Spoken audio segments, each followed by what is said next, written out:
کیا چیلنجز ہے بھارت کے لیے یونیلیٹرلی اگر یہ پانی روکتا ہے، اس ٹریٹی میں سے نکلنے کی کوشش کرتا ہے؟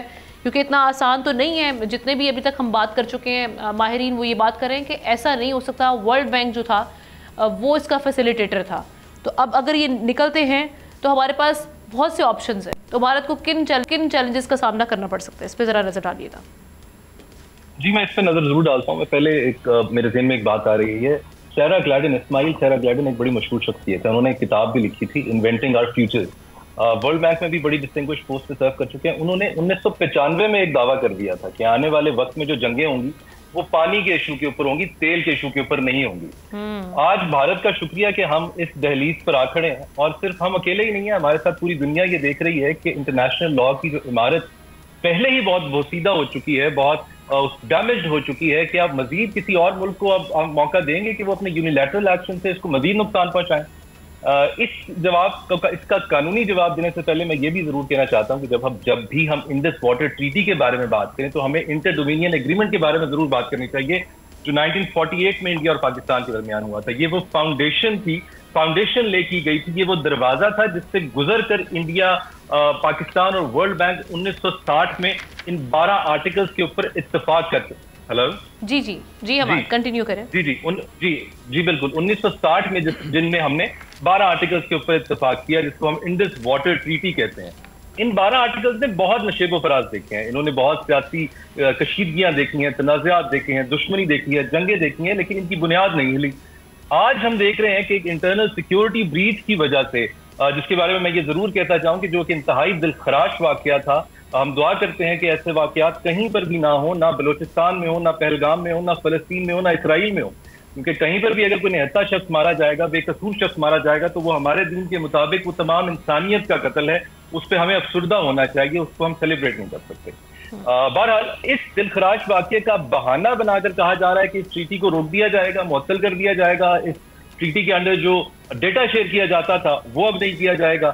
اس ٹریٹی کی وجہ سے جو پانی کو اس طرف بہنے کی اجازت تھی وہ اجازت اب روک دی جائے گی.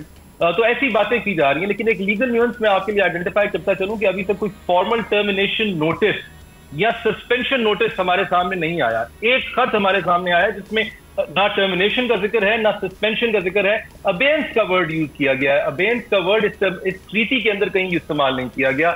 تو یہ کہنا غلط نہیں ہوگا کہ یہ اس ٹریٹی کے لیے ایک ایلین ورڈ ہے. اور اس انٹینٹ تو ہمارے کی کلیئر تھی کہ یہ کرنا چاہتے ہیں، کیونکہ 2023 کے آغاز میں آئی ریمبر جنوری میں ہی انہوں نے ایک نوٹس بھیجا تھا جسے ایڈوانس ڈکلیریشن آف انٹینٹ کہتے ہیں، جس میں انہوں نے یہ واضح کیا تھا کہ یہ پیشگی اطلاع ہے کہ بھارت کچھ ایکسکیوزز سامنے رکھ رہا تھا پانی اس معاہدے سے نکلنے کے لیے، ایبروگیٹ کرنے کے لیے اس کو.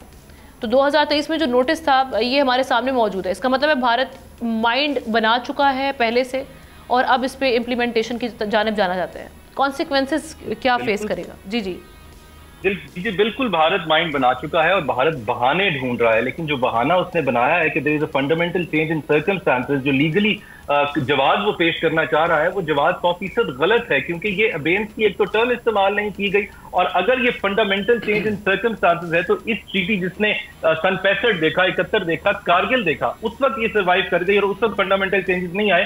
تو آج ایسی کون سی چیز چینج ہوئی ہے جس کی وجہ سے یہ اس ٹریٹی سے بھاگ رہے ہیں؟ میں بھارت کے لیے ایک انٹرنیشنل کیس ریفر کرنا چاہوں گا تاکہ وہ اس کو دیکھ لیں. 1997 میں انٹرنیشنل کورٹ آف جسٹس میں ایک مقدمہ آیا تھا سلوویکیا اور ہنگری کا. اس میں عدالت نے بڑا کلیئرلی لے ڈاؤن کر دیا تھا کہ اگر ٹریٹی کو ٹرمینیٹ کرنا ہے، کچھ چینج کرنا ہے، تو وہ میوچل کنسلٹیشن سے کیا جا سکتا ہے، اس کے علاوہ اس کے اندر کوئی رستہ نہیں ہے. یہی باتیں ویانا کنونشن میں بھی کی گئی ہیں. گاہے بگاہے لکھا گیا کہ یا تو آپ جو پیرنٹ ٹریٹی ہے اس کا میکنزم استعمال کریں، اس کے تحت اس کو سسپینڈ کریں، ٹرمینیٹ کریں تو ٹھیک ہے. اگر ایسا نہیں تو پھر میوچل کنسلٹیشن کے تھرو ہی کیا جا سکتا ہے، اس کے علاوہ نہیں کیا جا سکتا. اسی ٹریٹی میں آگے بھی لکھا گیا ہے کہ every promise must be performed, every agreement must be performed, every treaty must be performed. اور ساتھ ہی ساتھ یہ بھی لکھ دیا گیا کہ even change of domestic law سے بھی کوئی فرق نہیں پڑے گا آپ کی انٹرنیشنل آبلیگیشن پہ. تو یہ چینج آف پالیسی جو بھارت کی آئی ہے اس سے کوئی فرق نہیں پڑتا.